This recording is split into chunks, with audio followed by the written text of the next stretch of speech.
जिस दिन महिला ने अंडा दिया उसी दिन उसने अपनी आंखों से देखा कि उसकी छोटी बहन उसका सौभाग्य अंडा और अपनी फीनिक्स अंडा आई बस में बदल रही थी। लेकिन उसने बहन की आंखों से बचकर सोने का नाटक किया मानो कुछ देखा ही नहीं। वह जानती थी कि उसकी बहन ने उसका बच्चा चुरा लिया है।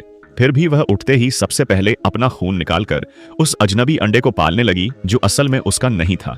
आखिरकार उस अंडे से एक शानदार फीनिक्स पैदा हुई जो महिला की मेहनत और देखभाल से बड़ी होकर अगली फीनिक्स देवी बनी। लेकिन महिला के असली अंडे से एक अधूरी और बदसूरत चिड़िया निकली जिसकी रूपरेखा 100 वर्षों में भी नहीं संवर पाई। उसकी बहन ने उसे अपमानित करने के लिए चोलू नाम दिया और उसे हर दिन तिरस्कार झेलना पड़ा।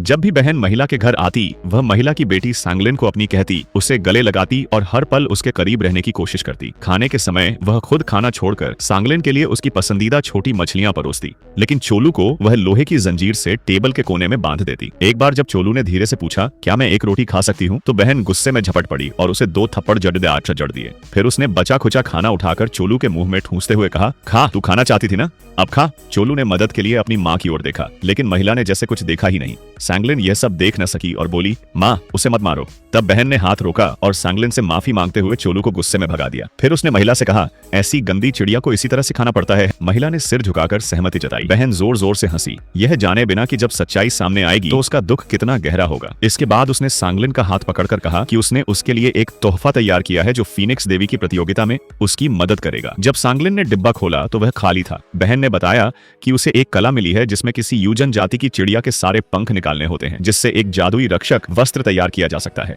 चोलू यह सुनते ही डर गई। उसे समझ आ गया कि वह इस बलिदान की वस्तु बनने जा रही है। अगले ही पल उसकी माँ ने उसे पकड़ लिया और कहा, जितने ताजे पंख होंगे असर उतना ही ज्यादा होगा। फिर वह लगातार चोलू को मारने लगी। चोलू की चीखों के साथ उसके पंख झड़ने लगे। महिला का पति यह सब देख न सका और बीच में आकर बोला, वह तुम्हारी अपनी बेटी है, तुम ऐसा कैसे कर सकती हो। लेकिन बहन ने उसे धक्का दे दिया और चोलू के पंख नोचती रही। चोलू के खून से सने पंख हवा में उड़ रहे थे। कुछ महिला के चेहरे पर भी गिरे, लेकिन उसने बस उन्हें पोंछ दिया और कुछ नहीं कहा।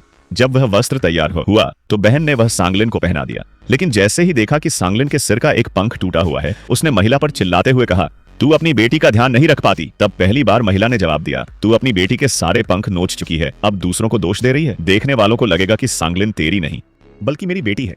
बहन यह सुनकर चुप हो गई, लेकिन अपना गुस्सा चोलू पर उतारने के लिए चाकू निकाल लिया और उसकी गर्दन पर एक वार कर दिया। आगे क्या होगा जानने के लिए चैनल को सब्सक्राइब कर लो और कमेंट में पार्ट 2 लिखना मत भूलना।